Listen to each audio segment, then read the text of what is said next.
Good Ishtar morning. This is ShinDo. This is Lucifera. Well, this is a special event because Lucy and I haven't done a video together in quite some time. And, well, we have a few announcements about the direction in which the ministry, the House of Hillel, is going. This very well may be the last video that Lucy and I do together. That doesn't mean that we're not going to still be doing this mostly offline as far as speaking to people about what's going on in the world and what the whore Christian church truly is. We started this over 3 years ago, she and I doing videos together, and we started it with doing videos about Christianity, what it essentially is. It has been a long road, and we have, over the course of the 3 years being together, now as husband and wife, and continuing to do this sort of separately but doing the same sort of ministry, if you will. It has been a long road, and we have discovered many more things along the road. Thing is, none of it has come in any kind of dispute as to what essentially the Christian church is, which is a pagan church.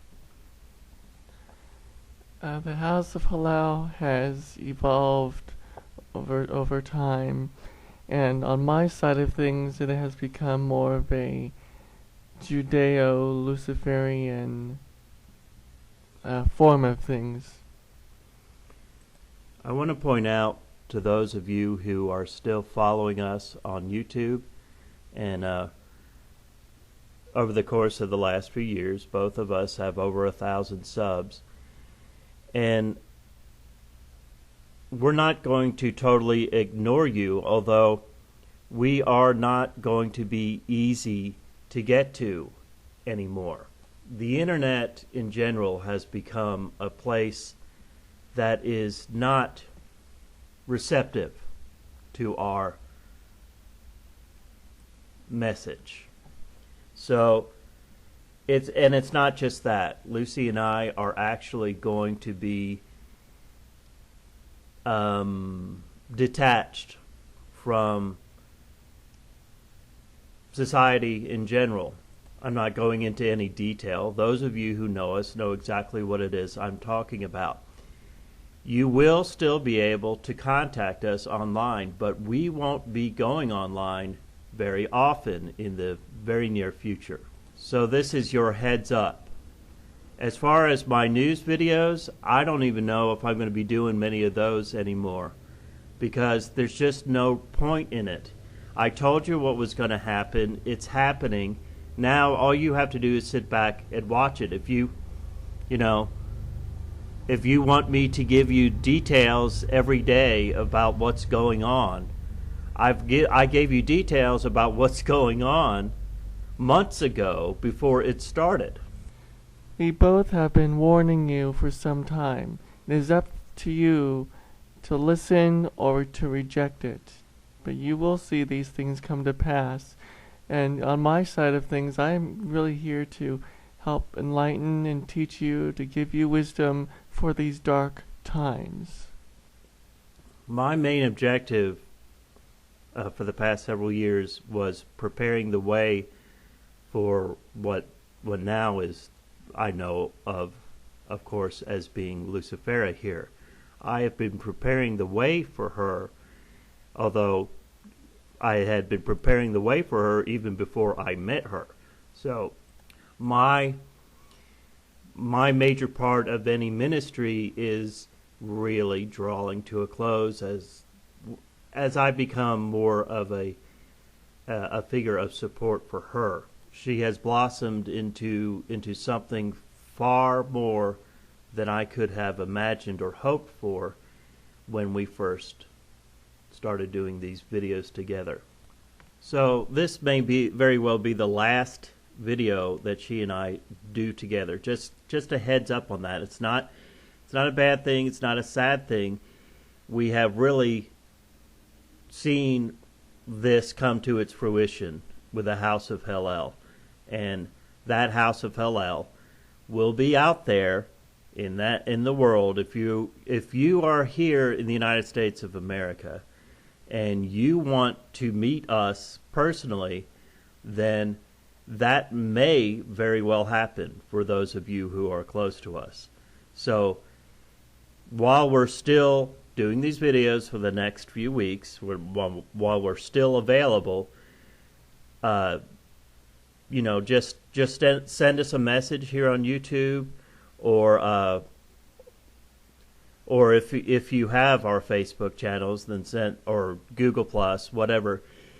I'm going to move just about everything that I do as far as communication onto Facebook, onto a particular Facebook channel that I own, that I have. So me personally, if you're going to want to talk to me, I suggest that you reach out to me now, and I will give you a contact for the Facebook channel. So that's wrapping up what we're doing. We won't be as available online as we have been. So we can bookend from the beginning of our ministry, which was right after Christmas. One of the first videos that I personally did back in California when Lucy and I first met was about the pagan history of Christmas. So let's bookend these channels really with a video about the pagan origins of Easter.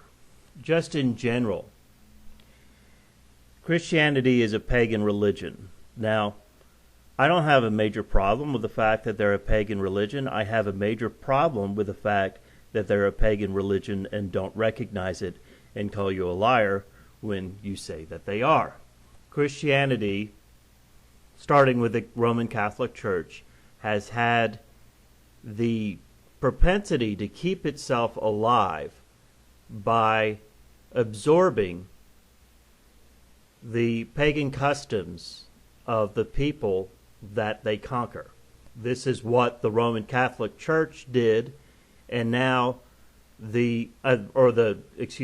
the Roman Empire did, and now the Roman Catholic Church and her daughters, the whore in Revelation and her harlot daughters, which is the Christian Church. We are not speaking out against individual Christians. We want individual Christians to recognize what they're in. We have been telling you this for some time, that you need to come out of her those who are truly of the Spirit of God and the Spirit of godliness. And you need to take this seriously of what we say, and don't take this lightly. I found an article this morning called from Ancient Origins, Myths, Legends. It is called Reconstructing the Story of Humanity's Past, the Ancient Pagan Origins of Easter. And as I always do, I will put this article in the description box. I'm going to read the article to you. It's a short article just to give you some idea of where Easter comes from. This is just a good article. There are many of them out there about the history of Easter. I was, for a long time, a preacher in what's called the Sabbatarian Church. The Sabbatarians keep the holy days that the Jews keep, and they consider Easter and Christmas, and your birthday, by the way, as pagan traditions, and we did not keep them. So this is something that I have a history in. I was a preacher. That's the reason why I am so well versed in the Bible. That's the reason why I know the things that I am usually attacked for. So that's nothing new. The saints, so to speak, have always been attacked by the world. So this is the ancient pagan origins of Easter. Easter Sunday is a festival and holiday celebrated by millions of people around the world who honor the resurrection of Jesus from the dead, described in the New Testament as having occurred 3 days after the crucifixion at Calvary. It is also the day that children excitedly wait for Easter Bunny to arrive and deliver their treats of chocolate eggs. Easter is a, quote, movable feast, which is chosen to correspond with the first Sunday following the full moon after the March equinox, and occurs on different dates around the world, since Western churches use the Gregorian calendar while Eastern churches use the Julian calendar. So where did this, quote, movable feast begin, and what are the origins and traditions and customs celebrated on this important day around the world? You know, it should be a real indication of how crazy Christianity is, especially the Roman Catholic Church, when they say that Jesus Christ had resurrected 3 days later, and according to their tradition, he was killed on a Friday evening and was resurrected on a Sunday morning. I mean, only the Christian Church could teach you that 1.5 days, that would be Friday sunset to Saturday sunset being 1 day, Sunday morning being a half a day, that's 1.5 days. Only the Christian Church would teach you that 1.5 days is actually 3 days, and people believe it. Unbelievable. Anyway, most historians, including biblical scholars, agree that Easter was originally a pagan festival. According to the New Unger's Bible Dictionary, quote, the word Easter is of Saxon origin. Estra, the goddess of spring, in whose honor sacrifices were offered about Passover time each year. By the 8th century, Anglo-Saxons had adopted the name to designate the celebration of Christ's resurrection, unquote. However, even among those who maintain that Easter has pagan roots, there is some disagreement over which pagan tradition the festival emerged from. Here we will explore some of those perspectives. Now, what I was always taught as a Sabbatarian, and we were an offshoot of what was Worldwide Church of God, Herbert W. Armstrong. The book, you could still find it, I'm sure. The book, and it's free, by the way. The Worldwide Church of God is no longer called that. I don't, off the top of my head, remember what they call themselves now. But you could find these publications that they still put them out, and I imagine they haven't changed them much over the years. And from my readings and from what I preached at one point is that Easter comes from ancient Egyptian mythology, Ishtar, and how he died and his wife put a tree on top of him, and then how he's resurrected 3 days later. The resurrection story is throughout ancient mythologies. And what the church did is incorporate these pagan traditions to institute a new church and pretend somehow that there's Jewish roots in Christianity when there's virtually none. There's no Jewish connections with Christianity. The Christian religion is totally pagan. They worship another god, a man god, and in the Tanakh, not Old Testament because that's offensive to the Jewish people, but Tanakh, Tanakh is all about one God. Christianity speaks of a Trinity and celebrates all these pagan holidays. So the Jewish religion has no connections to Christianity whatsoever. But and especially when you read the Hebrew Bible in the Hebrew language, you get a whole different message. When you know Hebrew well, it's a whole different message. But when you translate into another language, like English, you lose it. The Bible loses its meaning. Lucy has been studying quite extensively over the past several weeks, and she has been tutored by a rabbi teaching her about this and how the Christian church has totally corrupted the Jewish tradition. I know that the New Testament, what's now called the New Testament, and all the things that supposedly Christ was fulfilled from what Christians call the Old Testament, was based on a mistranslation, which is the Greek translation of the Septuagint. If you read a good book about this, by the way, just an aside here, is Gospel Fictions. Now, I did several videos on this myself on my channel. And if you're seeing this on another channel, either Lucy's or our other channel, then we'll put a link to my channel there so that you can find it. It's Gospel Fictions. I discuss the Gospel Fictions, but it's a very short book, but it's very well written.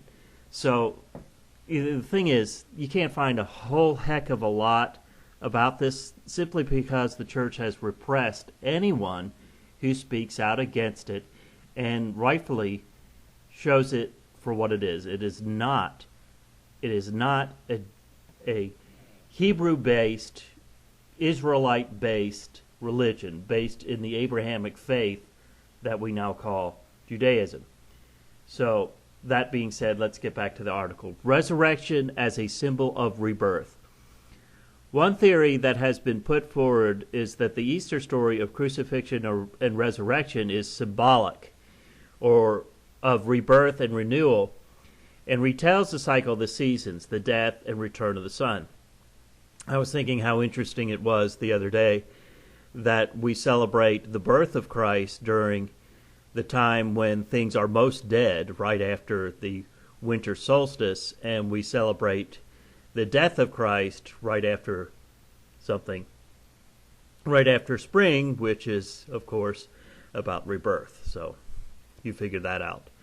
Everything is backwards with the Christian church. According to some scholars, such as Dr. Tony Nugent, teacher of theology and religious studies at Seattle University, a Presbyterian minister, the Easter story comes from the Samaritan legend of Dumazi and his wife Inya, Ishtar, an epic myth called the Descent of Inyana, found inscribed on cuneiform clay tablets dating back to 2100 BC. When Tammuz dies, Ishtar is grief-stricken and follows him to the underworld. In the underworld, she enters through 7 gates, and her worldly attire is removed. Quote, naked and bowed low, unquote, she is judged, killed, and then hung on display. In her absence, the earth loses its fertility, crops cease to grow, and animals stop reproducing. Unless something is done, all life on earth will end. You know, in the tradition of the Tanakh, what Christians call the Old Testament, and yes, that's offensive to Jews, so I'm trying to be non-offensive here, but in what Christians call the Old Testament, you'll find that God does not particularly like his people keeping pagan customs and pagan traditions. He comes after them on numerous occasions for doing this, but now you mention this to a traditionalist Christian, and it's almost as though you're spitting in their face. It is hard to believe. I guess it's not, because I mean, if you look at the history of mankind, it's the people who are the true prophets of God who are the most vilified, the ones who are most discriminated against, the ones who are most persecuted. Christians worldwide, you don't really know persecution. Sure, there's Christians who are persecuted in countries around the world, in Muslim countries primarily. Yes, it happens. But if you're in this country, let me tell you something. You don't know anything about persecution in comparison to what people like Lucy and I deal with on a daily basis. Okay, back to the article. After Inanna had been missing for 3 days, her assistant goes to the other gods for help.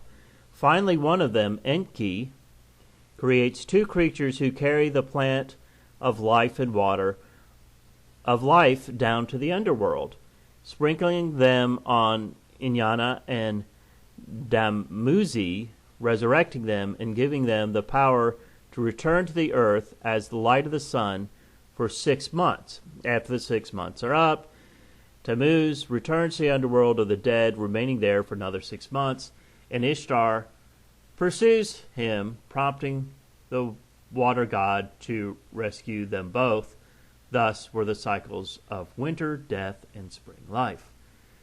Dr. Nugent is quick to point out the drawing parallels between the story of Jesus and the epic of Inanna. Quote, doesn't necessarily mean that there wasn't a real person, Jesus, who was crucified, but rather that, if there was, the story about the structured and embellishment in accordance with a pattern that was very ancient and widespread, unquote. Boy, what a bunch of double talk. Isn't it interesting? I mean, this is like car salesman. This is like Politico talk, what I just read this person wrote. It doesn't necessarily mean that Jesus didn't exist, that he wasn't crucified on a cross. However, this story has been around for millennia before this quote historical unquote character was around, the person we call Jesus Christ. So it had been around for many, many years, but the fact that it had been around for many, many years doesn't mean that the Christian church just adopted it. It still could have happened. It's interesting to watch Christians jump through these hoops to try to explain their religion. The Samaritan goddess Inanna is known outside of Mesopotamia by her Babylonian name, quote, Ishtar. In ancient Canaan, Canadian, Ishtar is known as Astaroth, and her counterparts in the Greek and Roman pantheons are known as Aphrodite and Venus. In the 4th century, when Christians identified the exact site of Jerusalem where the empty tomb of Jesus had been located, they selected the spot where a temple of Aphrodite, Ashtar, Ishtar, Inya stood. The temple was torn down, and so the Church of the Holy Sepulchre was built, the holiest church in the Christian world. Now, how interesting is that? Did you know that the Church of the Holy Sepulchre was built where they were worshiping Aphrodite? It's like the Catholic Church. It is so pagan and doesn't even hide it. The problem is when people like us come out and point it out, and if you're Protestant, if you don't go to church, but you still believe the Bible, it's a Catholic Bible, folks, you still believe all this stuff, you still keep Christmas and Easter, you think Sunday is the day that Christ resurrected, all this stuff is come down to you from the Catholic Church, and the Catholic Church took it from paganism. And that's what you're keeping. And that's the reason why the church, the Christian church, I don't care whether you go to church or not. That has nothing to do with it. You still believe in these things.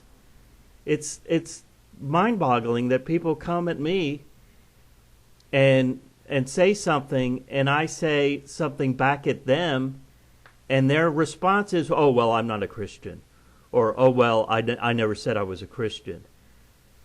Well, then stop coming at me as a Christian, okay?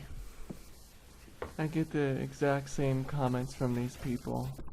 They go on and on and on, and you're back and forth with them for days, and then finally it's, "Who said I was a Christian?"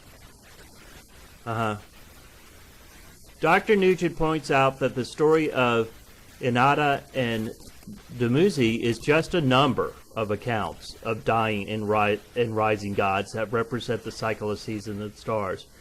For example, the resurrection of the Egyptian Horus, the story of Mithras, who was worshipped in springtime, and the tale of Dionysus, resurrected by his grandmother.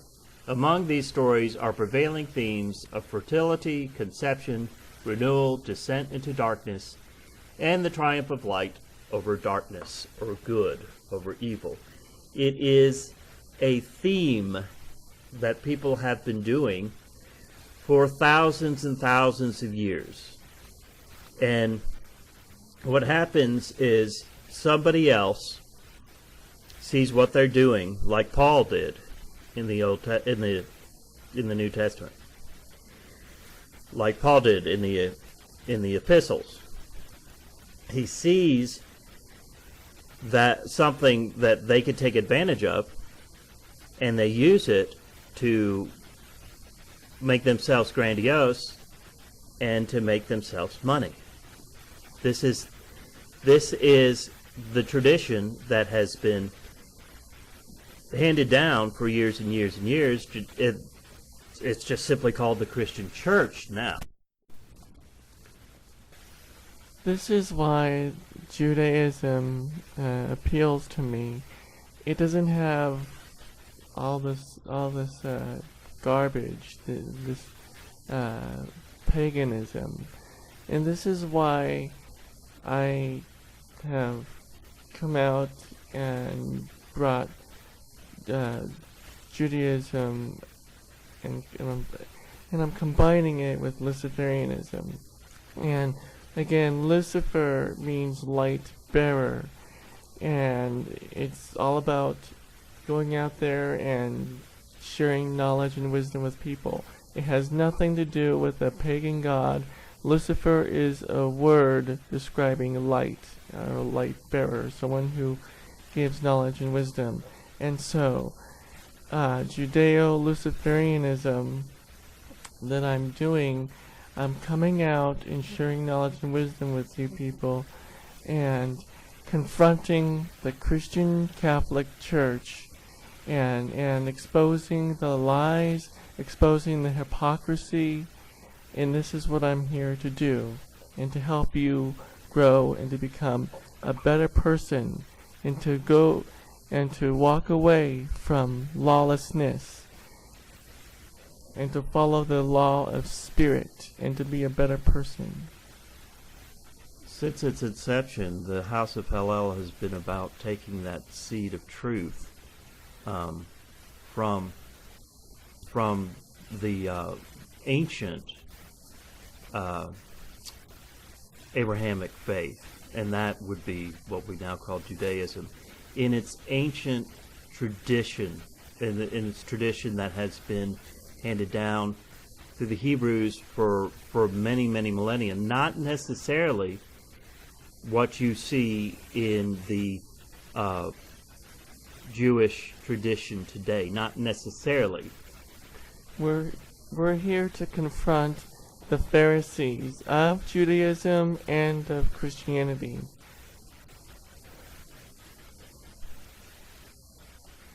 Speaking of, drawing that seed from from the Abrahamic faiths.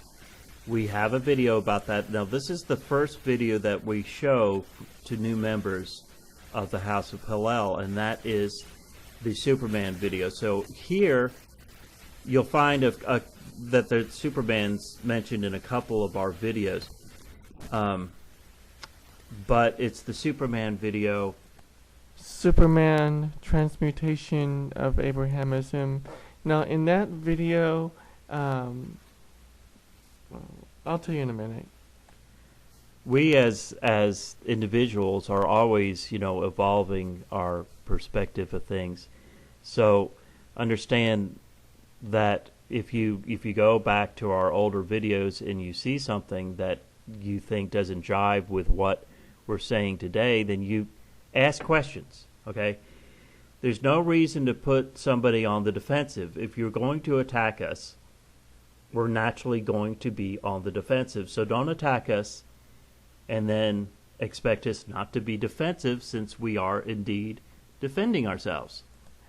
Since the time I made that, we made that Superman video, my path has evolved over time. So what I said in that video, some of it may not apply now. So just to let you know and let you know what's going on.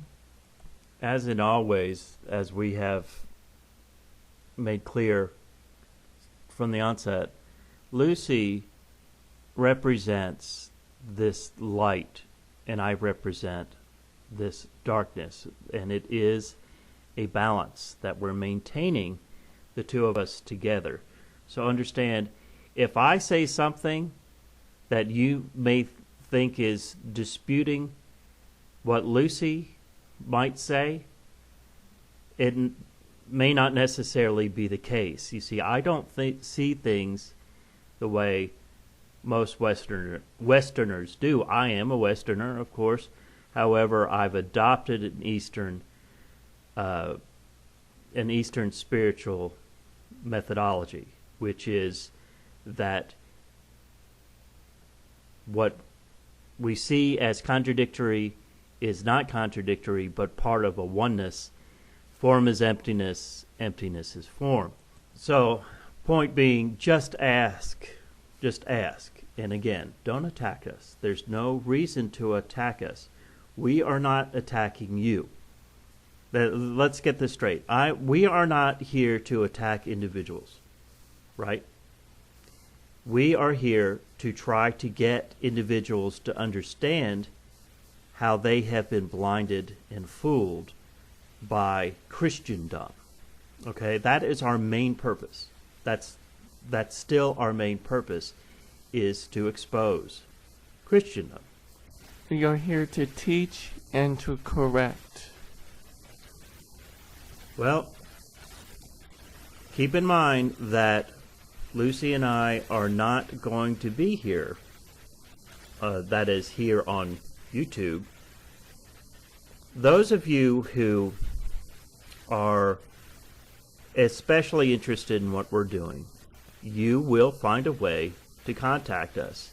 I mean, you seek and ye shall find. It doesn't say that you can sit there and things are just going to fall into your lap. You have to do a little bit of effort. So those of you who are part of this and who want to be part of the House of Hillel, you will find us even when we are very difficult to find here online. And that is coming. That is coming in the very near future, just to give you a heads up about that. So, this is a long video, and I appreciate those of you who sat through it and who are willing to listen to what we have to say. I am always interested in hearing what other people have to say, as long as you present your argument with respect and do not attack me. Okay, folks, I am not the Satan, okay? So, please, some of you, just chill out relax, take a breath before you make comments, and think about what Christ said about loving your neighbor before you write something that is not very loving and judgmental and mean-spirited.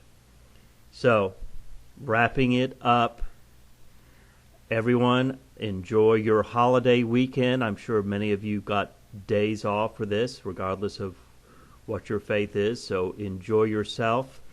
Keep in mind of what's going on in the world, but don't let that determine how you're going to feel every day. There's no reason for those of us who are part of the Spirit of godliness, part of that Holy Spirit, which is that which we call as Gnostics Sophia. That breath of life that breathes through us. There is no reason for us to fear in the world to come, because we will be sustained and we will be nurtured and we will survive. Always keep that in mind, even in what seems to be very, very dire times. This is ShinDo. And this is Lucifera. Shalom. Signing off.